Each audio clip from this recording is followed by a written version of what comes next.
بسم اللہ الرحمن الرحیم۔ السلام علیکم پیارے ناظرین، امید کرتے ہیں کہ آپ سب خیر و عافیت سے ہوں گے۔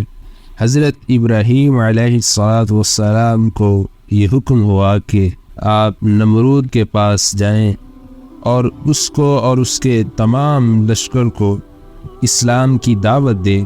تب حضرت ابراہیم علیہ السلام نے خدا کے حکم سے زمین بابل میں جا کر نمرود لعین سے کہا کہ اے نمرود، تم میرا کلمہ پڑھو، کہو لا الہ الا اللہ ابراہیم رسول اللہ۔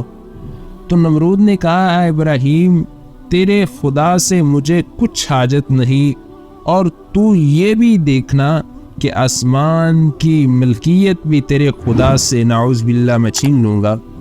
اس کے جواب میں حضرت ابراہیم علیہ السلام نے کہا اے ملعون، تو آسمان پر کس طرح جائے گا؟ وہ بولا کہ میں آسمان پر جانے کی تدبیر کر رہا ہوں۔ تب ملعون نے اپنے درباریوں کو حکم دیا کہ 4 گدھوں کو پالیں۔ جب وہ بڑے ہو گئے تو ایک تابوت بنوایا، لیکن اس کو سمجھ نہیں آتا تھا کہ اب کیا کرے۔ اب اس نے کیا کیا کہ اپنے درباریوں سے مشورہ طلب کیا، اور شیطان مردود انسانی شکل میں آ کر اس کے درباریوں میں آ کے بیٹھ گیا اور اس کو کہنے لگا کہ تابوت کے چاروں کنارے 4 گدھوں کو باندھو، ایک رات ان کو بالکل بھوکا رکھو، بعد اس کے کہ ہر ایک کے سامنے اوپر کی طرف گدھے کا گوشت باندھ کر لٹکا دو۔ جب یہ 4 گدھے کا گوشت کھانے کا قصد کریں گے تب تجھ کو آسمان کی طرف لے اڑیں گے، تھوڑے ہی عرصے میں تابوت سمیت تجھے آسمان پر پہنچا دیں گے۔ جب تو وہاں پہنچ جائے گا تو ابراہیم کے خدا سے سلطنت فوراً چھین لینا، اور پھر اپنا سلطنت وہاں پر قائم رکھا، اور اپنے ہمراہ ایک صاحب کو بھی لے جانا۔ جب ایک روز اوپر گزرے گا، ٹیلے پہاڑ روئے زمین کی یکساں تجھے معلوم ہو، تو پھر دوسرے دن تمام عالم دریا کی مانند نظر آئے گا، اور اس وقت سمجھنا اب آسمان پر پہنچ گیا ہے۔ اس ابلیس نے جو کہا، نمرود بادشاہ نے اس کو سنا اور پھر ویسا ہی کیا۔ ایک مصاحب کو اپنے ساتھ لیا، اس تابوت میں سوار ہو کر یہ دونوں آسمان کی طرف چل پڑے۔ جب کچھ بلندی پر پہنچے تو اپنا تیر کمان سے نکال کر آسمان کی طرف لگانے لگا۔ اس وقت اس کے مصاحب نے کہا اے مردود، تو یہ کیا کرنے لگا ہے؟ اس پر نمرود نے کہا آسمان کے خدا کو تیر لگا کر ملک آسمان سے اس کی بادشاہی چھیننے لگا ہوں۔ اس مصحب نے کہا اے نمرود، تو جس کو تیر لگانا چاہتا ہے وہ خدا ہے، اس لائق نہیں ہے۔ ارے وہ سچا خدا ہے جس کو حضرت ابراہیم علیہ السلام پوجتے ہیں، اور اس کا نام جبار اور قہار ہے، تو سب سے بدبخت ہے۔ تب نمرود پلیت نے غصے میں آ کر اس کو وہاں سے دھکیل کر زمین میں پھینک دیا۔ فوراً اللہ تبارک و تعالیٰ کے حکم سے حضرت جبرائیل علیہ السلام اس کو بے حساب و کتاب جنت میں لے گئے۔ بس نمرود نے آسمان کی طرف تیر لگایا۔ اس وقت جناب باری تعالیٰ اللہ تبارک و تعالیٰ کے حکم نے حضرت جبرائیل علیہ السلام کو کہا کہ نمرود کے تیر کو مچھلی کی پشت پر لگا کر نمرود کی طرف ڈال دو، تاکہ کوئی دشمن بھی میرے دربار سے محروم نہ جائے۔ تب جبرائیل علیہ السلام نے اس تیر کو لے کر مچھلی کے پاس چلے۔ مچھلی نے کہا کہ اے جبرائیل، اس کو کیا کرو گے؟ جبرائیل علیہ السلام نے کہا کہ اللہ تبارک و تعالیٰ کا حکم ہوا ہے، اس تیر کو تیرے پیٹھ کے خون سے آلودہ کر کے نمرود کی طرف ڈال دو، تاکہ خدا کی طرف سے وہ نا امید نہ ہو۔ یہ سن کر مچھلی نے درگاہ الہی سے نہایت ہی مؤدبانہ التماس کی، یا الہی، اس بے گناہ کو، دشمن کو تم مار دینا چاہیے۔ تب ندا آئی اے مچھلی، اس وقت جو رنج تجھ کو ہوتا ہے دوسری بار تجھ کو ہرگز کوئی رنج و تکلیف نہیں ہوگی۔ بس جبریل علیہ السلام نے نمرود کے تیر میں مچھلی کا خون لگا کر اس ملعون کی طرف پھینک دیا۔ جب نمرود نے اپنے تیر کو خون آلودہ دیکھا تو بہت خوش ہوا اور کہنے لگا کہ میرا جو مقصد تھا وہ مقصد میرا پورا ہو گیا۔ اب آسمان کے خدا کو میں نے نعوذ باللہ مار ڈالا ہے۔ جو گوشت اس نے اوپر کی طرف باندھا ہوا تھا وہ گوشت اب اس نے تابوت کے نیچے کی طرف باندھ دیا۔ جب گدوں نے گوشت نیچے کی طرف دیکھا تو انہوں نے نیچے کی طرف قصد کیا، فوراً زمین پر آ پہنچے، اور جب تمام لوگوں کو اس بات کی خبر ہوئی تو بہت سے لوگ بوجہ خوشی بے ہوش ہو گئے، اور بعد ایک ساتھ کے ہوش میں آئے تو سب کے سب علیحدہ علیحدہ اپنا اپنا خیال بیان کرنے لگے، اور ان میں سے کوئی بھی ایک دوسرے کی بات نہیں سن رہا تھا۔ بوجہ خوشی یہ پھوٹ پھوٹ کر مسکرانے لگے، اور جب نمرود لعین آسمان پر سے زمین میں آیا تو حضرت ابراہیم علیہ السلام سے اس نے کہا کہ تیرے خدا کو میں نے مار ڈالا ہے، تیر میں جو خون لگا ہوا ہے یہ اسی کا نشان ہے۔ اب تیرے خدا سے میں نے ملک و آسمان سب کچھ چھین لیا ہے۔ یہ باتیں سننے کے بعد حضرت ابراہیم علیہ السلام نے کہا، مردود، میرے خدا کو کوئی نہیں مار سکتا اور نہ وہ کبھی مرنے والا ہے، اور سب سے بڑا وہ قہار ہے، جبار ہے، وہ سب سے بڑا رازق ہے، سب سے بڑا خالق ہے، سب مخلوق اسی کے تحت چلتی ہے۔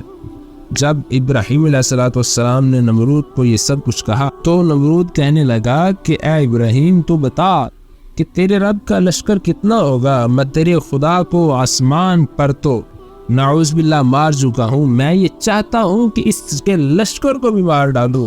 حضرت ابراہیم علیہ السلام نے کہا کہ میرے خدا کے لشکر کی کوئی خبر نہیں، اس کو کوئی نہیں جانتا کہ اس کا کتنا لشکر ہے، جیسا کہ اللہ تبارک و تعالیٰ کا حکم ہے، جس کا ترجمہ یہ ہے کہ اور کوئی نہیں جانتا تیرے رب کا لشکر مگر وہی رب ہے جو جاننے والا ہے۔ پھر نمرود نے حضرت ابراہیم علیہ السلام کے کہا کہ میں اپنا لشکر جمع کرتا ہوں، تو بھی اپنے خدا کا لشکر جمع کر تاکہ میرے ساتھ مقابلہ ہو۔ حضرت ابراہیم علیہ السلام نے فرمایا، اے نمرود، تو اپنا لشکر جمع کر، میرے خدا کے کن فیکون میں وہ بھاری ہو جائے گا۔ تب اس نمرود مردود نے مشرق، مغرب، روم اور ترکستان اور ہند سے تمام لشکر فوج ملا کر جمع کی۔ 300 فرنگ یعنی 900 کوس تک اس کے لشکر کی چھاؤنی پھڑی ہوئی تھی، اور وہ مردود تقریباً 60 برس تک اسی خیال باطل اور فکر بہودہ میں پڑا رہا کہ تمام لشکر و فوج زمین بابل سے لا کر یہاں جمع کرتا رہا۔ حضرت ابراہیم علیہ السلام نے کہا، اے نمرود، خدا سے شرم کرو، وہ تمام مخلوقات کا رازق ہے، اس سے ذرا ڈرو کہ وہ تمہارا خالق ہے، جان لے کہ اس نے تجھے دنیا کی سلطنت دی ہے اور آخرت کی بھی دے گا۔ اس پلیت اور نفاق نے کہا کہ تیرے خدا سے مجھے کوئی حاجت نہیں۔ تب حضرت ابراہیم علیہ السلام نے اللہ تبارک و تعالیٰ سے دعا مانگی، اے باری تعالیٰ، یہ ملعون نافرمان تیرے ساتھ مقابلہ کرنا چاہتا ہے، تو اس کو ہلاک کر۔ حضرت ابراہیم علیہ السلام نے یہ دعا کی تو اللہ تبارک و تعالیٰ نے آپ کی دعا کو قبول فرمایا۔ بس نمرود نے 60 لاکھ سوار زرہ پوش جوان تیار کیے جو حضرت ابراہیم علیہ السلام سے کہا کہ خدا کو اگر طاقت ہے تو کہہ دو کہ دنیا کی بادشاہی ہم سے چھین لے، مگر پہلے میری فوج سے لڑنا ہوگا۔ تب حضرت ابراہیم علیہ السلام نے جناب باری تعالیٰ اللہ تبارک و تعالیٰ سے عرض کی اور حکم آیا کہ کیا مانگتے ہو؟ ابراہیم نے کہا، خدایا، تیری مخلوق میں سے مچھر ادنا، ضعیف اور ہر جانور کی خوراک ہے، میں اسے مانگتا ہوں۔ فرشتوں کو حکم ہوا کہ مچھروں کو چھوڑ دے۔ اسی وقت فرشتوں پر فرمان الہی ہوا کہ تم کوہ کاف میں جا کر مچھروں کے سوراخوں میں سے ایک سوراخ کھول دو۔ تو فرشتوں نے عرض کیا یا الہی کتنے مچھر چھوڑنے ہیں؟ حکم ہوا کہ صرف 60 لاکھ مچھر چھوڑ دو تاکہ ہر ایک سوار کے مقابلے میں لشکر کے ایک ہو جائے۔ نمرود اپنی قوت اور شجاعت کو دیکھے فرشتوں نے حکم سے اللہ تبارک و تعالیٰ نے ان مچھروں کو بھیج دیا، اور بس حکم ہوا کہ صرف 60 لاکھ مچھر چھوڑ دو تاکہ ہر ایک سوار کے مقابلے میں لشکر کے ایک ہو جائے۔ نمرود اپنی قوت اور شجاعت کو دیکھے اور معلوم کرے کہ فرشتوں نے حکم الہی سے جا کر ایک سوراخ میں کھول دیا، تب مچھر ایک زمین بابل میں جہاں نمرود کا لشکر گاہ تھی سارے وہاں جا کر پہنچ گئے۔ اللہ تبارک و تعالیٰ کو حکم ہوا کہ اے مچھرو، تمہاری خوراک نمرود کے لشکر میں ہے، تم سب ان کو کھاؤ۔ تب حضرت ابراہیم علیہ السلام نے اس سے جا کر کہا، نمرود دیکھ میرے خدا کی فوج آ پہنچی ہے۔ جب نمرود نے دیکھا کہ مانند ابرہ سیاہ کی ہوا پر کچھ چلتا ہوا آ رہا ہے تو اس لعین نے اپنے لشکر کے فوجیوں سے کہا کہ تیار ہو جاؤ، ان سب کو مار ڈالنا، ہوشیار ہو جاؤ۔ انہوں نے ویسا ہی کیا اور کہتے ہوئے آپس میں شور و غل سے نمرود کے لشکر میں زلزلہ سا پڑ گیا۔ پس کیا ہوا کہ آنن فانن فوج الہی آ پہنچی، مچھر آ پہنچے، نے ہر طرف حملہ کر دیا۔ ہر مچھر نے سر میں ڈنگ مار مار کر اس کے سر کا سارا مغز کھا گئے، یہاں تک کہ وہ چھوٹے سے مچھر روایات میں آتا ہے کہ وہ ان کی ہڈیوں تک کو کھا گئے۔ اسی طرح نمرود کا سارا لشکر تباہ و برباد ہو گیا۔ اور اس میں ایک مچھر تھا جو کانا تھا اور لنگڑا تھا اور انتہائی ضعیف تھا۔ اس نے اللہ تبارک و تعالیٰ کی بارگاہ میں عرض کی، یا الہی مجھے یہ قوت اور طاقت بخش کہ یہ جو نمرود ہے یہ میرے ہاتھوں سے مارا جائے۔ اللہ تبارک و تعالیٰ نے اس لنگڑے اور کانے مچھر کی دعا کو قبول فرمایا، اور وہ مچھر نمرود کے ناک کے ذریعے اس کے دماغ میں چلا جاتا ہے اور اس کا مغز کھاتا رہتا ہے اور یہ نمرود اس کو سکون نہیں ملتا تھا، ہر طرف بے چینی رہتی تھی۔ اور اس نے ایک غلام رکھا ہوا تھا جو اس کے سر پر جوتے مارا کرتا تھا۔ جب جوتے مارتا تھا تو وہ جو مچھر تھا لنگڑا وہ آرام سے بیٹھ جاتا تھا۔